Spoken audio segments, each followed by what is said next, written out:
Magandang umaga po sa ating lahat, mga kapatid. Magandang umaga din po, Father. At ngayong araw na ito ng linggo, ipinagdiriwang po natin ang dakilang kapistahan ng Pentecostes o yung tinatawag nating pagpanaog ng Espiritu Santo sa mga apostoles at sa ating inang si Maria. Matagal nilang inintay ang pagdating ng Espiritu Santo ayon sa sinabi ng ating Panginoong Hesus, at hindi naging madali para sa kanila ang mag-intay, sapagkat napakahirap mag-intay kung hindi mo naman alam kung kailan darating, anong oras, anong araw darating ang iyong iniintay. At mahirap din para sa kanila sapagkat hindi nila alam ang atin bang iniintay ay ano o sino. Bagamat sinasabi ng Panginoong Hesus, ipapadala ng Ama sa inyo ang patnubay, ang Espiritu Santo. Wala pang idea ang mga alagad. Ano ba ang sinasabi ng Panginoong Hesus na patnubay? Ito ba ay katulad niya, tao, may katawan? Ano ba itong sinasabi niyang Espiritu Santo? Kaya napakahirap para sa mga alagad ang sitwasyon na matapos na si Jesus ay umakyat sa langit, iniintay nila ngayon ang isusugong Espiritu Santo. At kasama nila na nag-iintay si Maria.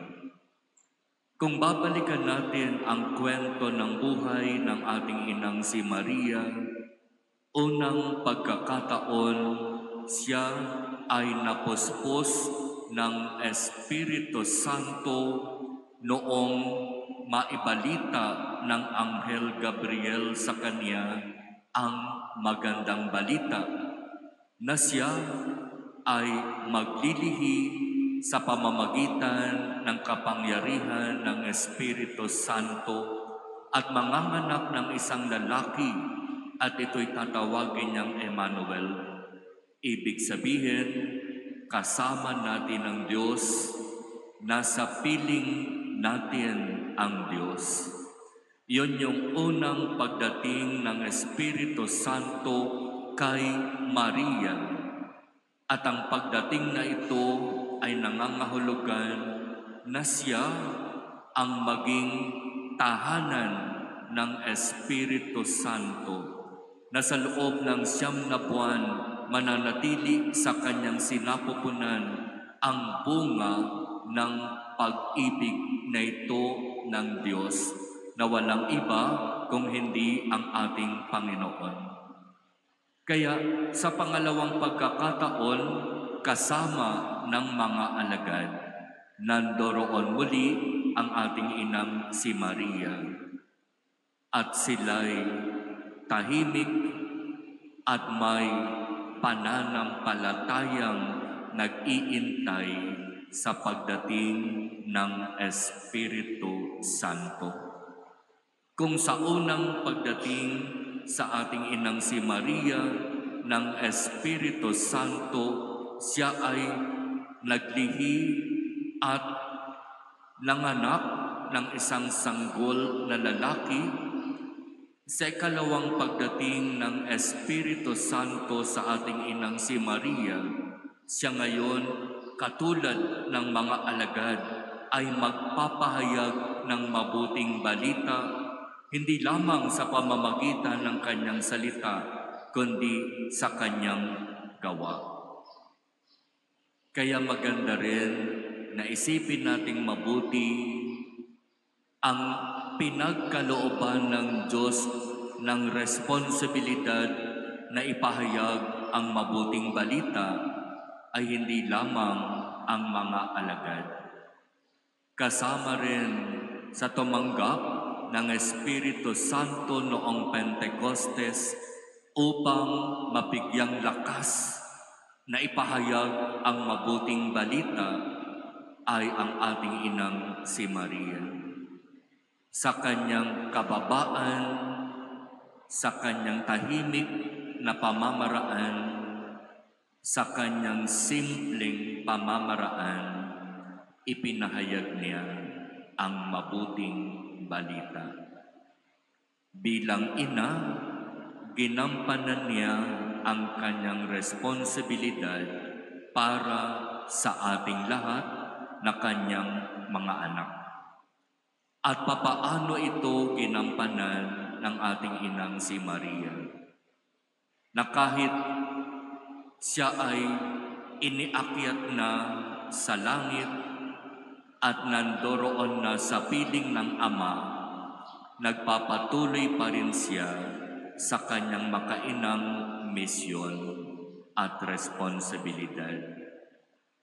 Ilapit tayo sa kanyang anak na si Jesus. Kaya nga kung babalikan natin ang iba't ibang mga sitwasyon o pagkakataon ng ating inang si Maria ay napapakita sa iba't ibang lugar, sa iba't ibang panahon, halos pare-pareho ang kanyang mensahe. Pagbabalik loob, pagsisisi, at pagkilala sa kanyang anak. Mga kapatid, dito sa ating dambana ngayong umaga, nagpapasalamat tayo sa Diyos sa napakalaking biyaya na ibinigay sa atin sa pamamagitan ng presensya ng mahal na Birhen ng Piyat ng Cagayan. Halos lagpas 1 linggo na siya ay nanatili dito sa ating dambana at nakasama natin siya sa ating mga pananalangin, pagninilay at prosesyon. Kahapon, madaling araw, kasama natin siya sa ating dawn procession, kasama ng imahen ng Our Lady of Fatima of Marikina.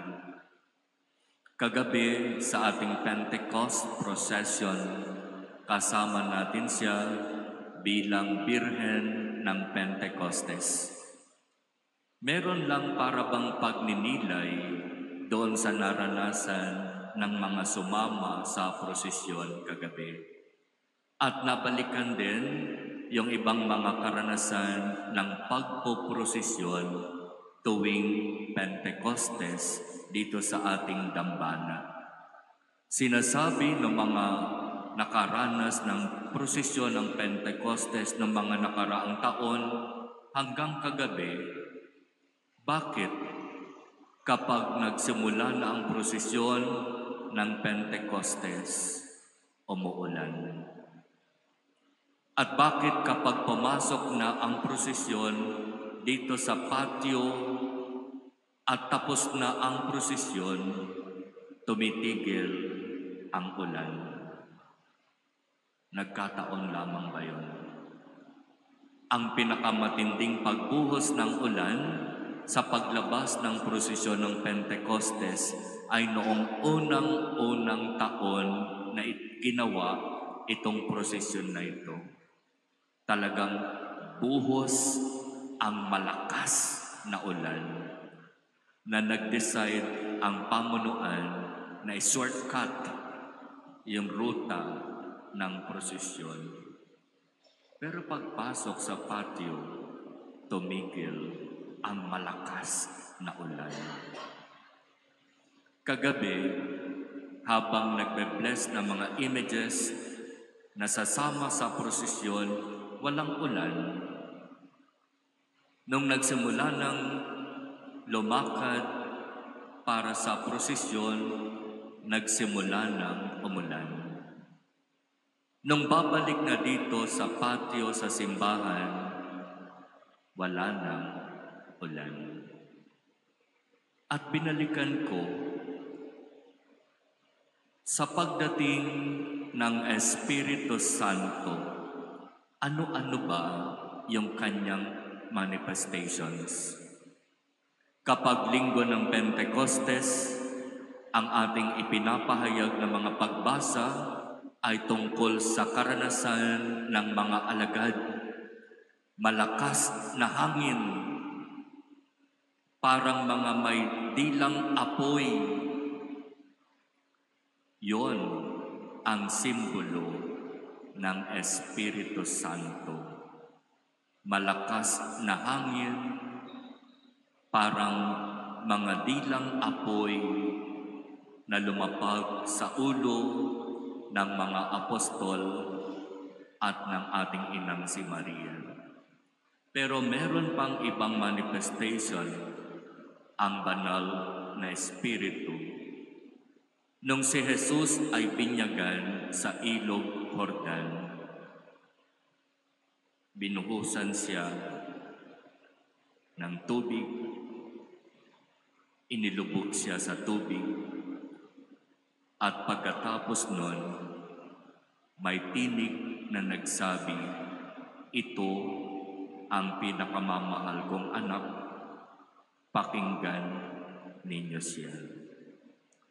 Ang isang simbolo din ng presensya ng Espiritu Santo ay tubig. Kaya nung binabalikan yung karanasan, bakit sa tuwing magpoprosesyon ng Pentecostes dito sa ating dambana, laging may kasamang ulan? Kaya yung mga may-ari ng imahen, nakaisip, bumili tayo ng malalaking payong. Kaya yung mga karosa, yung mga imahen kagabi, halos lahat may malaking payong. Kasi naka-ready na eh. Every year na lang umuulan. Sabi pa nung ilan, Father, bakit wag na lang kaya tayo magprosesyon? Kasi laging umuulan eh. Rainy season na palagi yan eh. Bakit hindi natin pagnilayan yung pagkakataon na dumarating ang ulan sa prosesyon ng Pentecostes? Biyaya ng Diyos sa atin. Umulan, oo, pero yung timing ng pagbuhos ng ulan, nagkataon, pwede. Nung umulan pa ng mas malakas, ilang oras pagkatapos ng prosesyon, sabi nung isa, sinuwerte pa tayo habang tayo nagpo-prosesyon, kaunti lang ang ulan. Pero nung late evening na, lumakas na ang ulan. Pero sa akin, gusto kong paniwalaan, buhay na buhay ang presensya ng Diyos. Kasama natin siya.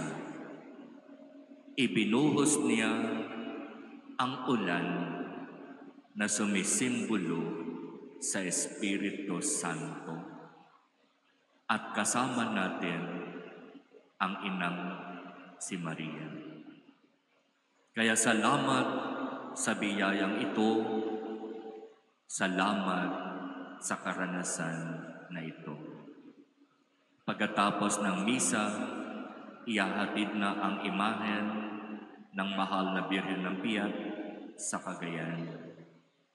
Ipagkaloob nawa ng Diyos ang biyaya na ang pamilya na maghahatid sa Kanya ay maging ligtas at payapa sa paglalakbay at makabalik dito sa ating dambana ng payapa. Mahal na Birhen ng Piat, ipanalangin mo kami. Amen.